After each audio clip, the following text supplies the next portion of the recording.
नमस्ते, मैं हूं निखिल और ये है रक्षा मामलों पर हमारी वीकली पेशकश रखवाले। जैसे कि आपको हमें देखने की आदत है, हमारा नाम है निखिल और हमारे साथ शिव मौजूद हैं। शिव, बहुत बहुत स्वागत है। धन्यवाद निखिल। हमने छोटी भूमिका इसलिए रखी है क्योंकि इस बार काम की बातें बहुत ज़्यादा हैं। पिछले कई सालों से शिव हम देख रहे थे कि no offence to the other services, but ऐसा हो जाता है, जान के कोई नहीं करता है कि आर्मी की विजिबिलिटी या एयरफोर्स की विजिबिलिटी बहुत अच्छी है और बहुत सारे लोगों को पता चलता है कि उनकी क्या स्किल्स हैं, वो लोग क्या करते हैं।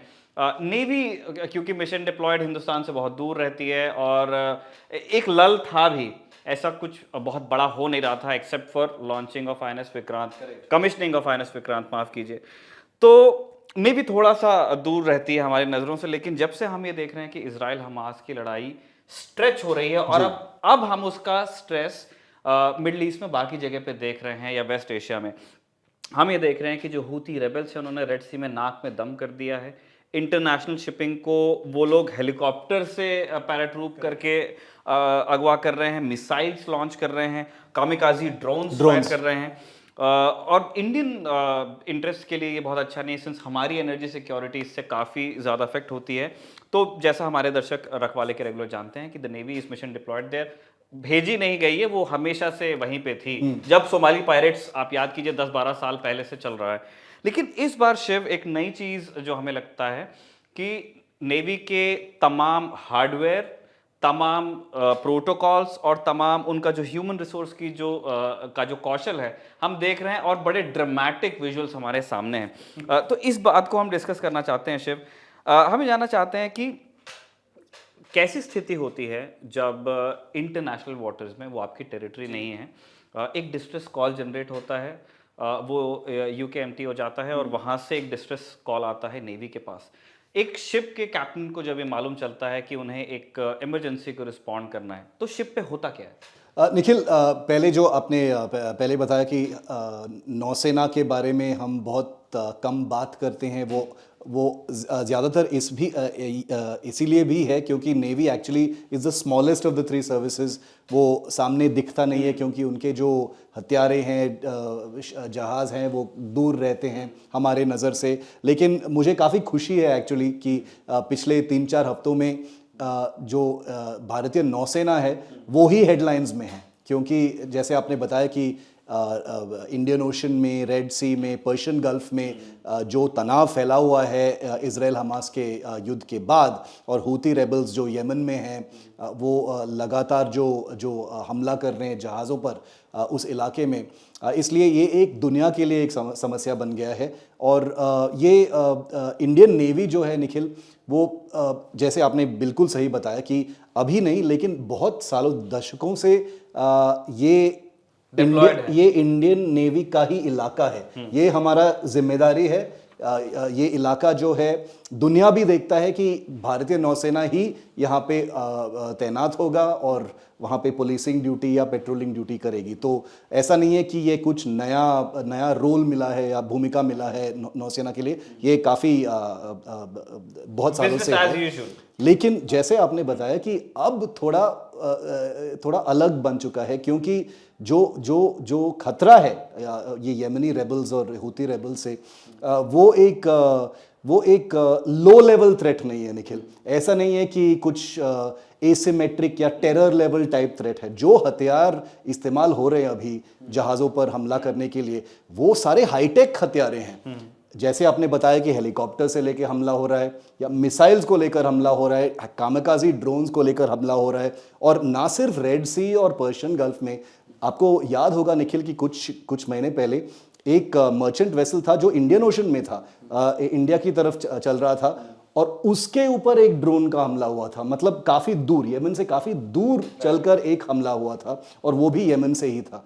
तो इसलिए भारतीय नौसेना के जो जिम्मेदारियां हैं वो काफ़ी बढ़ चुके हैं। आपका सवाल जो था कि जब एक प्रोटोकॉल कॉल आता है, जब एक वार्निंग आता है या डिस्ट्रेस कॉल आता है, ऑलरेडी इंटरनेशनल रूट्स और इंटरनेशनल डिप्लॉयमेंट्स को लेकर यूएस नेवी के, फ्रेंच नेवी के, रॉयल नेवी के, इंडियन नेवी के एक सेट सिस्टम होता है और उसमें एक ग्रिड रेफरेंसिंग होता है जिसमें से जो कॉम्बैट मैनेजमेंट सिस्टम्स जो होते हैं सारे जो मिलिट्री वेसल्स में, मिलिट्री युद्धपोत में, सबको पता होता है कि जो फ्रेंडली नेवीज जो हैं जो ऑपरेट साथ में ऑपरेट करते हैं उनको एक बिग पिक्चर होता है कि कौन कहाँ पे है। जब एक डिस्ट्रेस कॉल होता है जो सबसे नज़दीक है, जिसके लिए वहाँ जाना और रिस्पॉन्ड करना सबसे आसान है, वो उसको चुना जाता है और वो डिप्लॉय होता है निखिल। तो ऐसे एक होता है जब ये डिस्ट्रेस कॉल आता है। और मैं एक्चुअली इंडियन नेवी के साथ एक शिप पे एक्चुअली था, एक पेट्रोल ऑफशोर पेट्रोल वेसल पे था जब एक डिस्ट्रेस कॉल आया था केरला के पास, जो एक piracy incident, suspected piracy incident था। जब वो आता है एक सायरन बजता है ब्रिज पर, वॉर रूम होता है, एक जल्दी से एक ब्रीफिंग होता है जिसमें चार्ट्स को देख के जो एग्जीक्यूटिव ऑफिसर और कप्तान जो होते हैं शिप के, वो देखते हैं कि ये डिस्ट्रेस कॉल कहाँ से आया है, कितना दूर है, क्या उनके पास सामान है शिप पे उसको रिस्पॉन्ड करने के लिए ठीक से।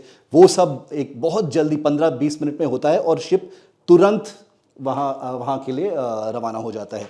तो जो the cycle of decision making जो है वो बहुत छोटा है, क्योंकि पायरेसी इंसिडेंट्स में या हाईजैकिंग इंसिडेंट्स में समय बहुत कम होता है, रिस्पॉन्स टाइम बहुत कम होता है, तो इसलिए ऐसे हो जाता है निखिल। और ज़रूरी है डिसीजन मेकिंग का शॉर्ट होनरशिप, बिकॉज सी में आप कितना तेज चल सकते हो, there is a limit to it. Otherwise आपको अगर आपके पास एयरक्राफ्ट है, वेल एंड गुड, आप डिस्पैच कर सकते हैं हेलीकॉप्टर्स को, बट अगर वो नहीं है तो फिर टाइम इज ऑफ एसेंस। आप जितने जल्दी सेल करते हैं और वहाँ पे आप कौन सा इक्विपमेंट और कौन सा ह्यूमन रिसोर्स चुनते हैं, उस चीज़ से भी बहुत फ़र्क पड़ता है। शिव, हम ये जानना चाहते हैं कि हम थोड़ा सा ये भी समझना चाहते हैं कि हमारा जो हार्डवेयर डिस्प्ले पे है, जो हमारा स्किल सेट डिस्प्ले पे है, वो हमारे बारे में क्या बताता है। बट उससे पहले मैं ये जानना चाहता हूँ कि किस तरह के इन्वायरमेंट में इंडियन नेवी वहाँ पे काम कर रही है रेड सी में, कि आप इंटरनेशनल वाटर में हैं, आपसे जिसने हेल्प मांगी है वो इंडियन सिटीजन हो सकता है, वो इंडियन सिटीजन नहीं भी हो सकता है, एक फॉरेन नेशनल है। जिसने अटैक किया है वो भी इंडियन सिटीजन नहीं है, तो वो भी फॉरेन नेशनल्स हैं और उनके पास किस तरह के हथियार हैं, वो लोग किस मंशा से आए हैं।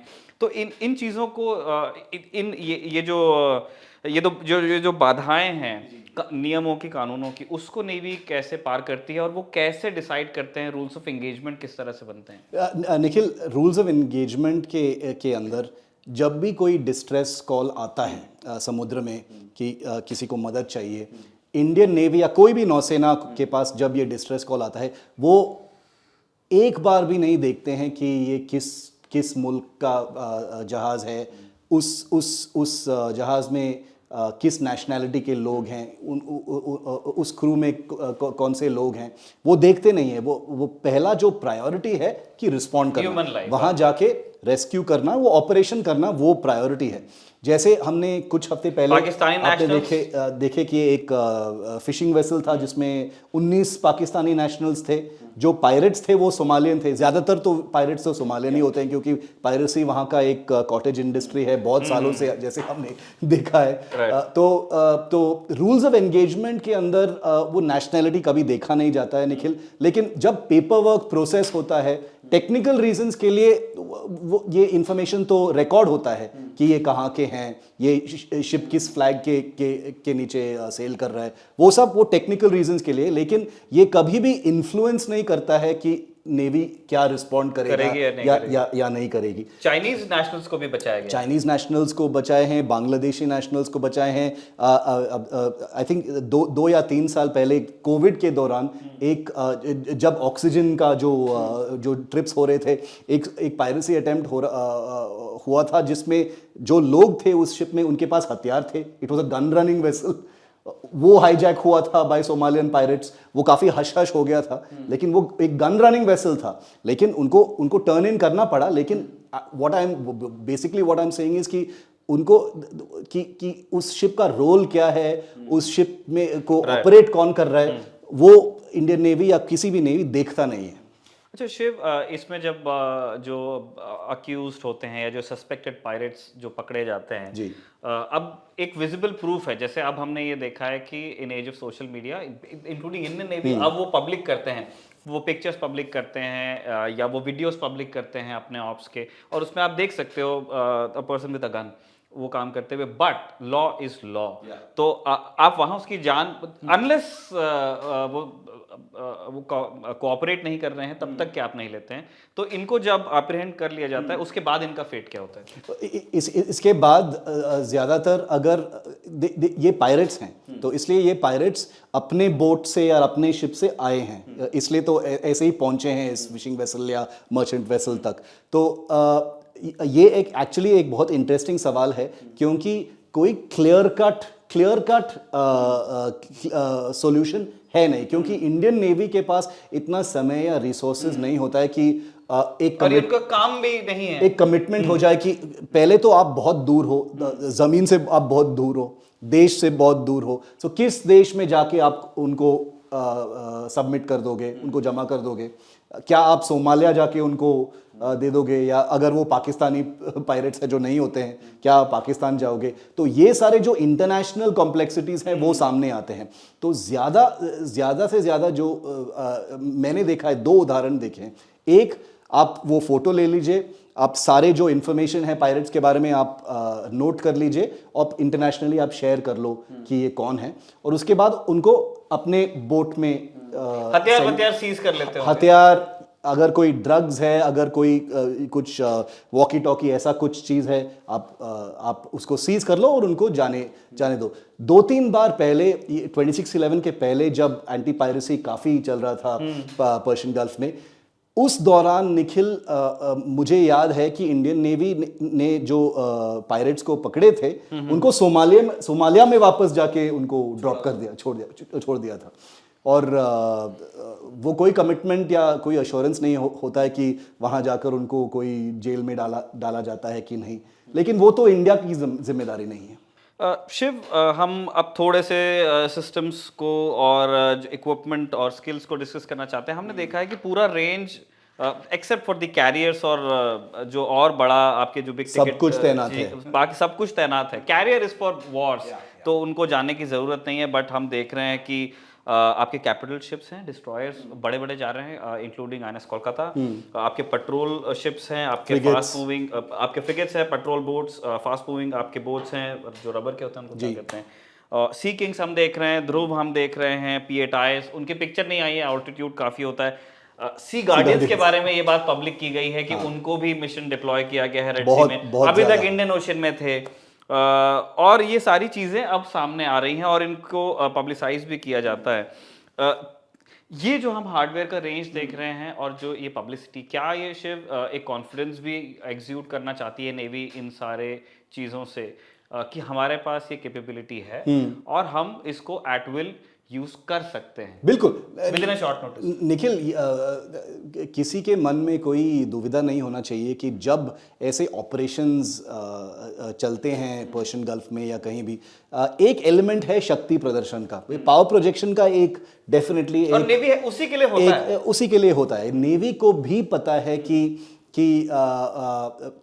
बहुत बहुत कम ऐसे अपॉर्चुनिटीज़ या चांसेस मिलते हैं जिसमें वो स्पॉटलाइट होता है नौसेना पर, जब ये एक्चुअली ऑपरेशनली डिप्लॉयड हैं और एक्चुअली काम कर रहे हैं। जैसे आपने देखा होगा कि धड़ाधड़ कितने प्रेस रिलीजेस आ रहे हैं नेवी से कि ये रेस्क्यू किया, वो रेस्क्यू किया, 3 दिन में 3 रेस्क्यू किया, क्योंकि उनको भी पता है कि अब जो ये एक इंटरनेशनल मामला है, ये इंटरनेशनल ट्रेड रूट है, और ये एक छोटा मोटा पायरेसी इंसिडेंट लग सकता है कुछ लोगों के लिए, लेकिन ये जो समुद्री इलाका है वो दुनिया के लिए अहम है। और अगर यहाँ पर ये ड्रोन अटैक्स या पायरेसी इंसिडेंट्स या ऐसे इंसिडेंट होंगे तो कोई भी देश एक्चुअली सुरक्षित नहीं है और ट्रेड बिल्कुल बिगड़ सकता है। तो इसलिए इंडियन नेवी उनका सेल्फ इमेज को लेके उनको एक पहचान है कि देखो, ये जो जिम्मेदारी है वो दुनिया की जिम्मेदारी है जो हमारे कंधे पे है। तो इसलिए उनके पास जो भी जहाज़ है वो उनको प्रोजेक्ट कर रहे हैं, जो पिक्चर्स वो पब्लिश करते हैं, वो सारे जो सिस्टम्स हैं वो बिल्कुल दिखा देते हैं। जैसे आपने बताया कि सी गार्डियन का ड्रोन्स इतना बढ़िया इस्तेमाल हो रहा है सारे ऐसे मिशंस में। MH-60 रोमियो हेलीकॉप्टर्स वो भी तैनात हैं पर्शियन गल्फ में। तो बिल्कुल निखिल, मैं आपकी बात से सहमत हूँ कि ऑपरेशंस एक बिल्कुल चीज़ है, लेकिन जो पावर प्रोजेक्शन, जो मसल फ्लेक्सिंग जो बोलते हैं, वो बिल्कुल नेवी के it is in its sites. और आप सोच के देखिए, अब अगर आप उसको पर्सपेक्टिव में रखें तो ड्रोन्स हमारे बेस्ड हैं आइनस राजाली में। वहां से आप देखिए जो आपका हॉर्न ऑफ अफ्रीका और रेड सी वाला जो वो पूरा इलाका है वो कितना दूर है। अगर वहां से वो इंफॉर्मेशन ला करके दे रहे हैं और उस इंफॉर्मेशन का फ्यूजन हो रहा है, आपके शिप्स को मालूम चल रहा है, आपके बाकी प्लेटफॉर्म्स को वो जानकारी मिल रही है, तो और वो ये 20-24 घंटे के लिए उड़ के आ रहे हैं वो ड्रोन्स। वो तो बहुत ही बढ़िया मिशन। और सोचिए इसका मतलब एक एक्टिव मिशन के बीच में पायलट्स में भी चेंज हुए हों, तो ये सारी चीजें हम भी समझ रहे हैं और जिनका सामना हो सकता है नेवी से वो लोग भी समझ रहे हैं। शिव, हमने इक्विपमेंट्स पे खूब बात की। एक चीज जो थोड़ा कम डिस्कस होती है, हम जानना चाहते हैं कि हमारी स्किल का भी ये एक बढ़िया डिस्प्ले है और ये एक एक्सरसाइज नहीं है, this is a real situation. आप क्लासिक सेलिंग देख रहे हैं, नेवल एविएटर्स किस तरह काम कर रहे हैं वो देख रहे हैं, आपके सेंसर एक्सपर्ट्स, पीएटाई में पायलट्स के अलावा एक बहुत बड़ा क्रू होता है जो इंफॉर्मेशन गैदर कर रहा है, मार्कोस को आप काम करते हुए देख रहे हैं। ये भी चीज़ दर्ज होनी चाहिए। दुनिया के सामने हमारा हार्डवेयर है और हमारा सॉफ्टवेयर जो हम हैं वो भी नज़र आ रहा है। शिव, एक चीज़ हम जानना चाहते हैं कि हमने पायरेसी को बहुत अच्छे से हैंडल किया है। जनरली जब ऐसी सिचुएशंस हुई हैं जहां पायरेट्स ने किसी शिप को ये किया है, और आज नहीं, ये 10-20 साल होने वाले हैं, उस मामले में हमारी मास्टरी है कि अगर कोई शिप, अभी तो हम ये भी देख रहे हैं कि ट्रैक किया गया एक शिप को, it was 5th of Jain को जो प्रेस रिलीज था, वो दिसंबर से नेवी उसको ट्रैक कर रही थी उस शिप को, और उन्होंने उसको ट्रैक किया, उसको टेल किया, वॉर्न किया, और जब वार्निंग भी नहीं सुना गया तो फिर जाके शिप को बोर्ड किया गया, उसको बाय फोर्स टेक ओवर किया गया और फिर उन लोग बंधकों को छुड़ाया गया। शिव, ये काम हम बहुत अच्छे से कर लेते हैं। मैं जानना चाहता हूं कि सोमालियन पायरेट्स के साथ हमारा एक एक्सपीरियंस है जिसमें हमको मास्टरी है, अपर हैंड हमेशा है, लेकिन जो हूती है वो एक दूसरे नेचर का खतरा है। बिल्कुल।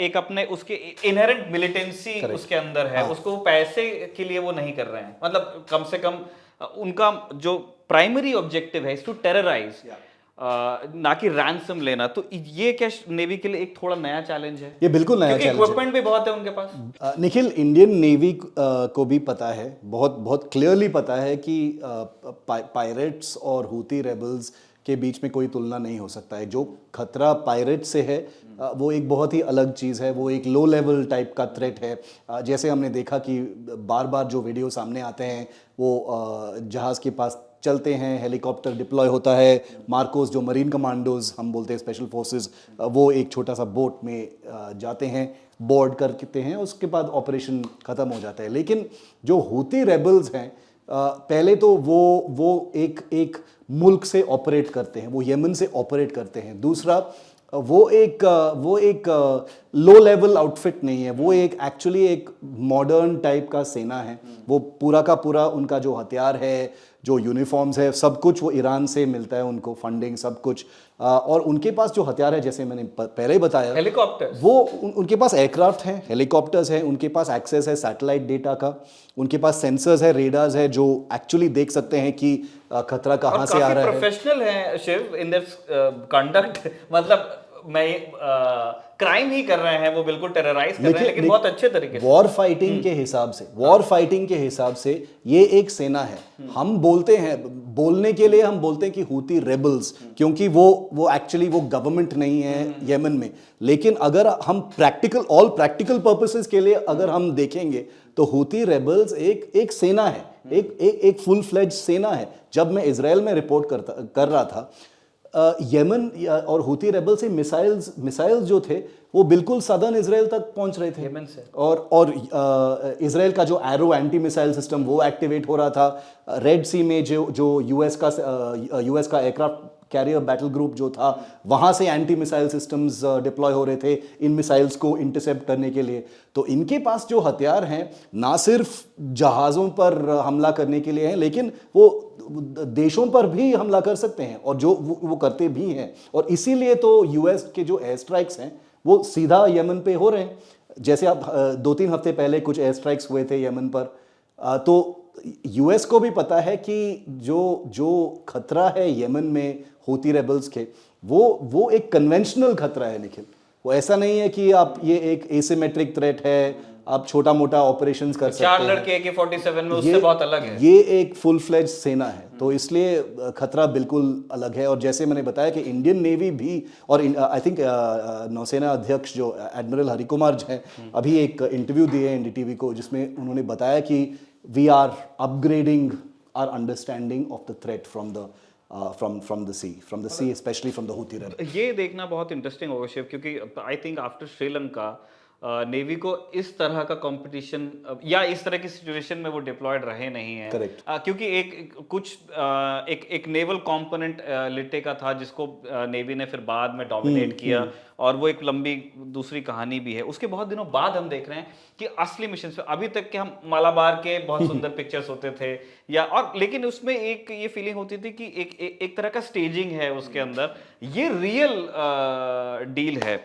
और जैसा हम कहते हैं कि बहुत अच्छी तरह और बहुत दिनों के लिए चलेगा, ये बहुत दिनों तक चलेगा, और गुड पीआर मैं कहता हूँ शिव। और मैं ये नहीं कह रहा हूँ कि सिर्फ पब्लिक रिलेशन एक्सरसाइज है ये, लेकिन जब इस तरह की वो एक खबरें साइड आती हैं, इफेक्ट है। एक साइड इफेक्ट है। आपके लोगों को पता चलता है, लीडर्स को पता चलता है, बिजनेस को पता चलता है, और तभी एक मोमेंटम बिल्ड होता है कि नेवी केपेबल है। बिल्कुल। आप उसके जो बजटरी उसकी डिमांड्स हैं उसको सीरियसली लो, उनकी जो और लोगों को जानना भी चाहिए, जानना चाहिए ये सारी चीजें कि देखो नेवी ये सब कर सकती है। आप उसको थोड़ा सा और थोड़े और बजट दीजिए, उनके और प्रोजेक्ट्स को आप कमीशन कराइए, और वो और अच्छा आपको काम करके देंगे। क्योंकि मुझे वो ईगरनेस नजर आती है इस कैंपेन में।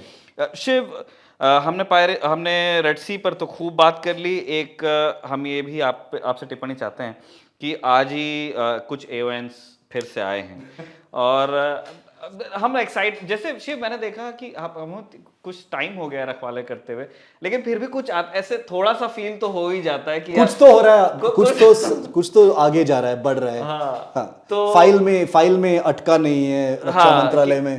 तो 2 बड़े एक्विजिशंस हैं और बड़े इंपॉर्टेंट हैं शिव। जैसा कि आप रखवाले के पुराने के C295 वाले देखेंगे, आपको उसमें ये चीज मिलेगी कि इन फ्यूचर ऐसा होगा कि बाकी आर्म्स जो हैं आपकी सर्विस के, उनको ये एयरक्राफ्ट दिया जाएगा।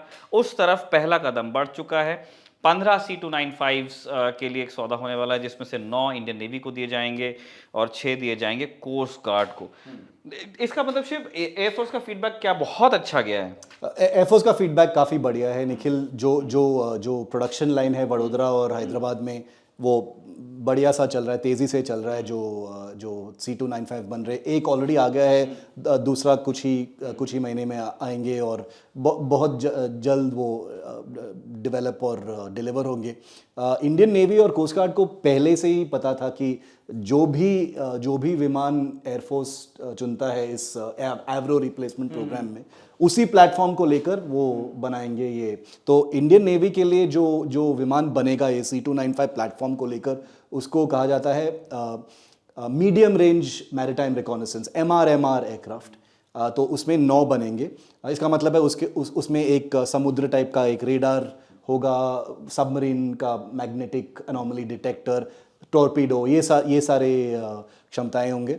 और कोस्ट गार्ड के लिए MMA जो मल्टी मिशन मैरीटाइम एयरक्राफ्ट, वो काफ़ी ऐसे टाइप का ही एयरक्राफ्ट है। कोस्ट गार्ड के लिए कुछ शैलो सीज में डिटेक्शन के लिए कुछ सेंसर्स इंटीग्रेट होंगे। तो ये हो गए, और ये सारे जो 15 C295 है, जैसे हमने बताया निखिल, वो सारे वडोदरा में ही बनेंगे। तो ये मेड इन इंडिया एयरक्राफ्ट है। शिव, मुझे जैसे एक बेसिक रिक्वायरमेंट के तौर पे तो समझ में आता है, क्योंकि एक काफ़ी केपेबल मीडियम एयरक्राफ्ट है, जिसमें आपको बहुत ज़्यादा खर्च भी नहीं करना है, और बहुत ज़्यादा काम भी आप ले सकते हैं, और काफ़ी रगड मशीन है। आपको किसी भी सिचुएशन में आप चाहे हाईवे पे उतार दीजिए, उससे कोई दिक्कत नहीं होगी अगर ज़रूरत पड़ती है तो। शिव, मैं जानना चाहता हूँ कि जिस तरह का नेवी का कॉन्फ़िगरेशन आप बता, अभी सिर्फ AON आया है ना, हम एक्साइट हो रहे हैं, लेकिन फिर भी ये काफी तेजी से चलेगा निखिल, क्योंकि ये तो एक नो ब्रेनर टाइप का एक्विजिशन है, क्योंकि एयरफोर्स का कॉन्ट्रैक्ट ऑलरेडी हो गया है, वो एक्सिक्यूट हो रहा है। जो 50 के ऊपर जो C295 है वो डिलीवरी ऑलरेडी शुरू हो गया है वायुसेना में।